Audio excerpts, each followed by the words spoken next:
Hi, this is Vec. In this tutorial, we'll look at the constructors in Java. So as you can see here, I have copied the code of the ice cream class that we have used in the creating objects tutorial.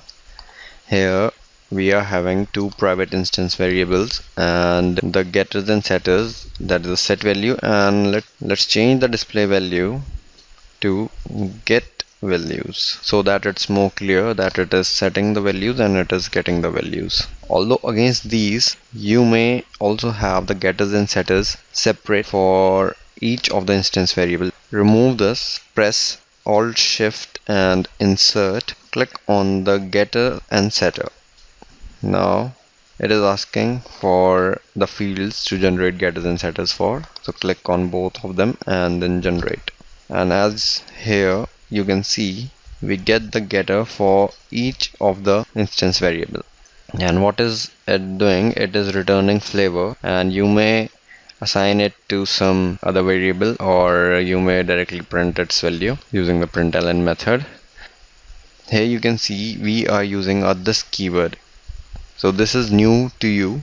Now let me tell you what this keyword does. Now this keyword is a reference to the current object, that is which object is being used at this point of time. So what we are doing, if we make an object for this, let's say in this class, use constructor demo class, we create an object of constructor demo.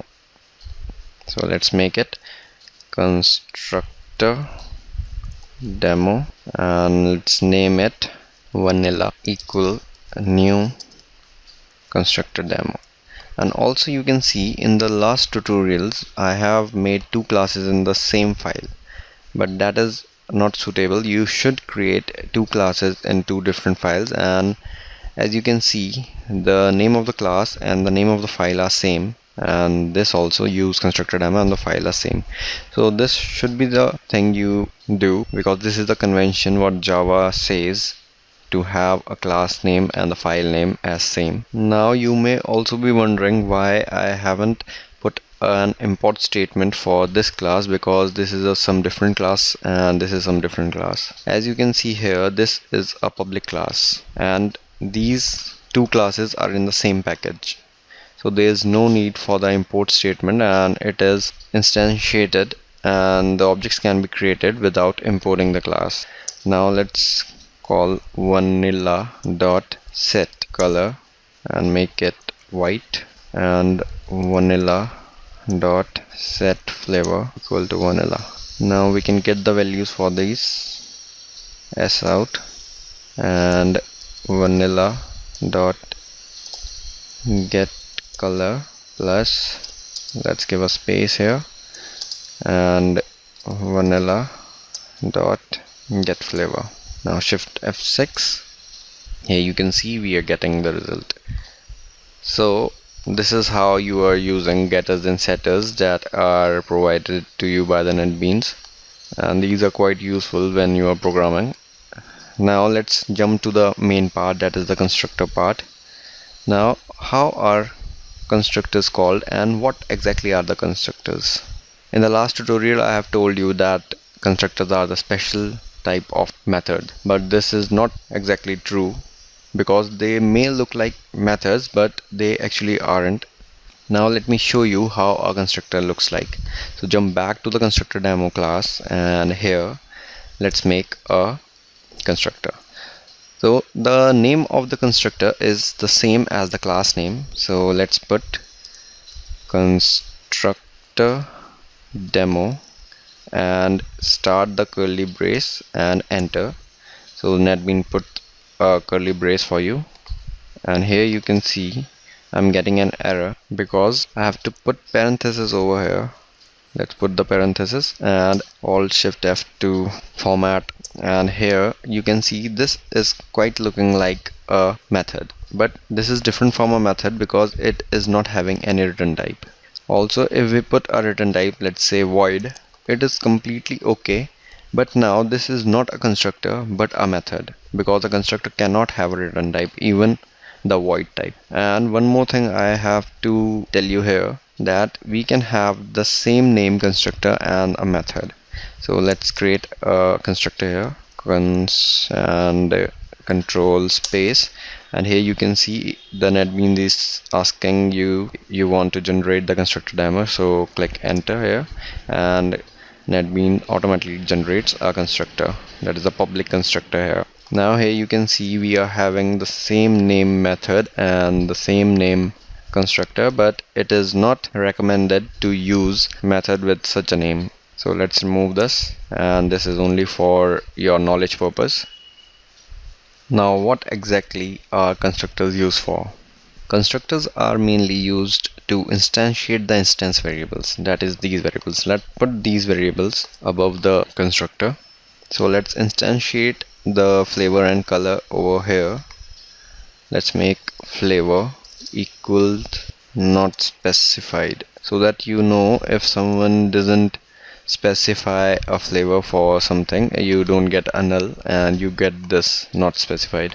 And let's make the color equals not specified again, not specified. So now let's create the object. Here we are having the object, and let's comment this out.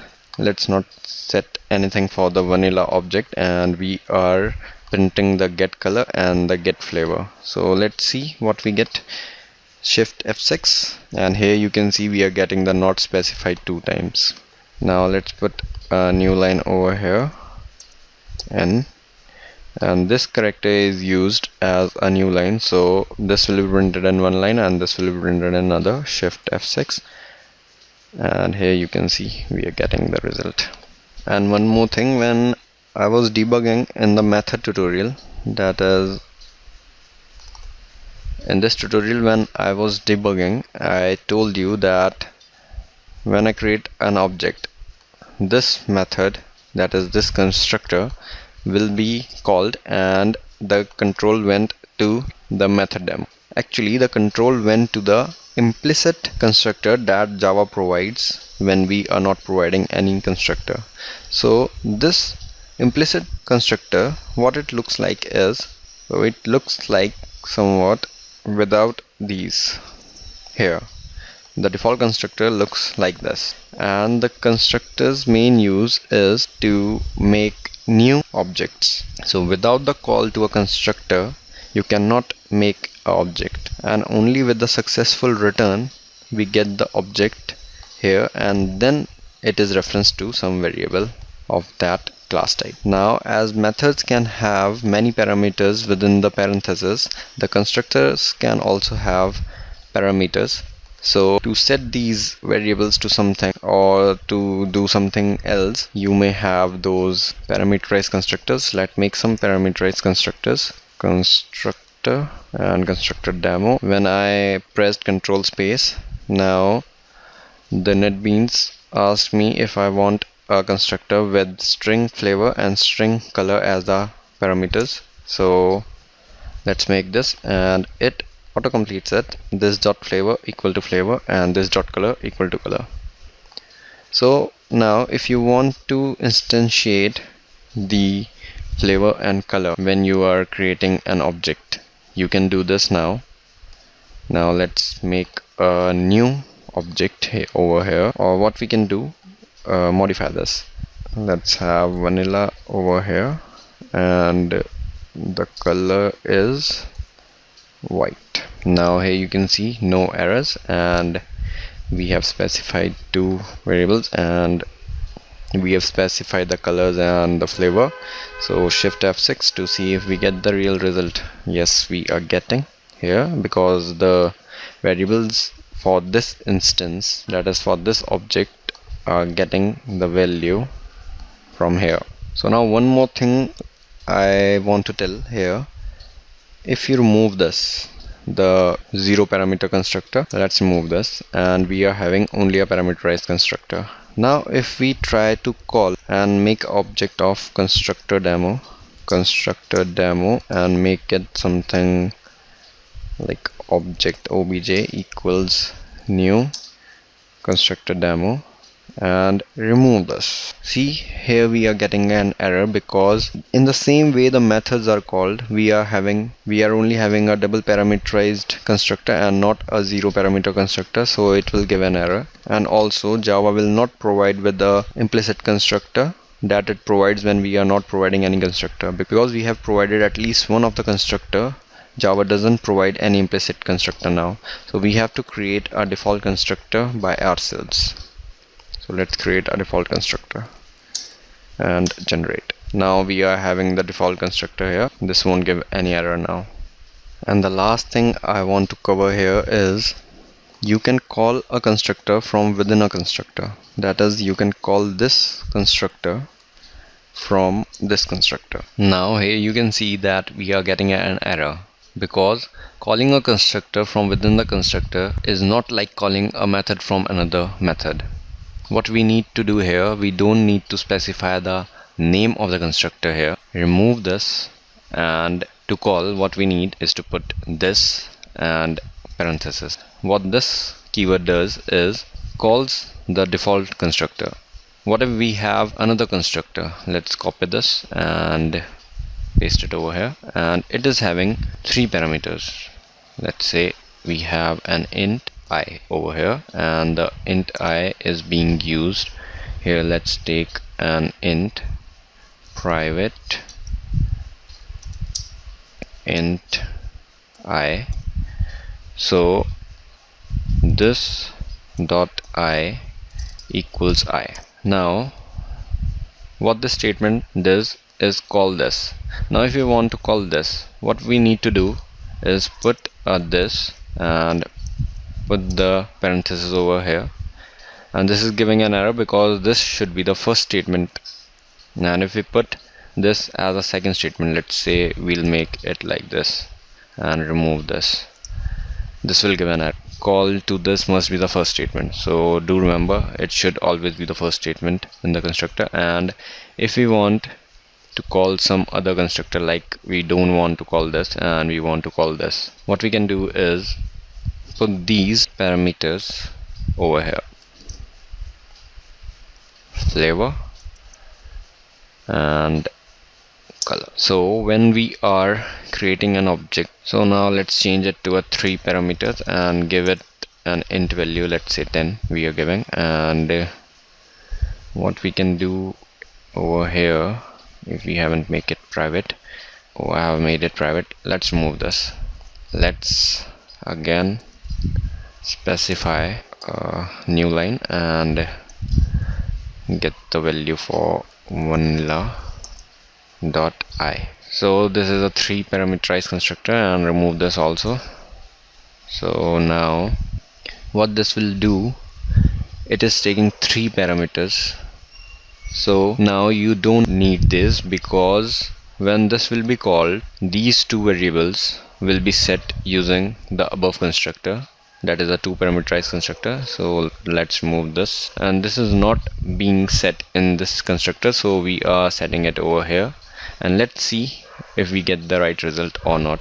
Shift F6, and here you can see we are getting the right result. Now if you want to see the program flow, how you can debug it, and using the F7 key you can step into the code and get the insight of how the program is flowing. So with this, the constructor tutorial is over, and you should practice the constructors, because this is a very important part of Java, and you'll be dealing with the constructors in many ways. And in programming, when you will be making your own projects, these constructors will be extensively used. And if you are having any kind of doubt, you may post a comment and I will try my best to help you out with your problem. And with this we come to the end of the tutorial, and in the next tutorial we'll be seeing the static variables, static methods and the static blocks. So stay tuned with the tutorials and see you next time.